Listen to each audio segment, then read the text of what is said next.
Narito kami upang magbigay-pugay sa ating bagong bayani si Carlos Yulo na nagbigay sa atin ng karangalan sa buong mundo.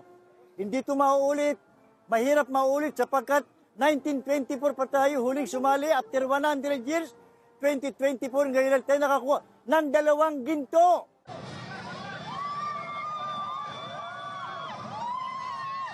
Ay may sabi ko, malaki pa rin ang pag-asa natin sapagkat sa 4 na kategorya, boxing, weightlifting, athletics, at pole vault, naririyan ang ating pag-asa. Marami pa tayong aanihin, medalya. Basta magkaisa lang tayo, huwag tayo magsiraan ang espiritu natin sa para Pilipino.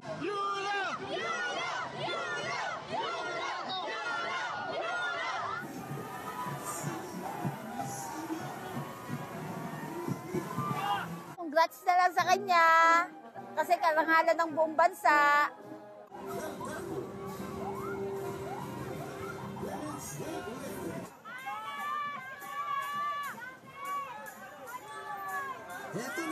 Sa nakita ko mukhang nasuportahan siya dahil sa sarap ng ginawa sa kanyang pagsalubong at saka yung pag-iimbita sa Malacanang.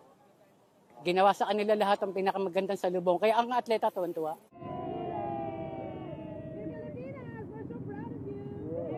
The best na atleta ng Pilipinas sa buong Asia pala. Sino? Carlos Yulo.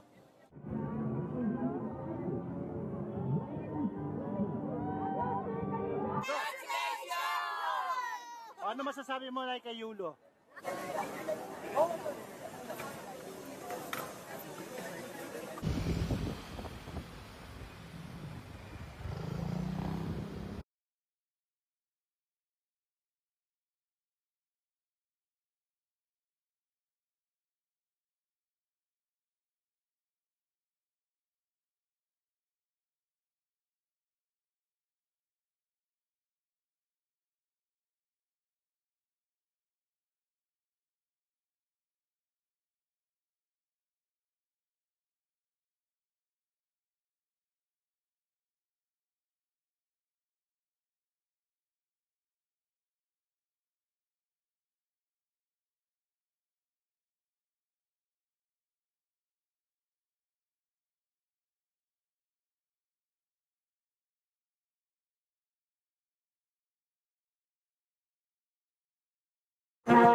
Sa women's fair.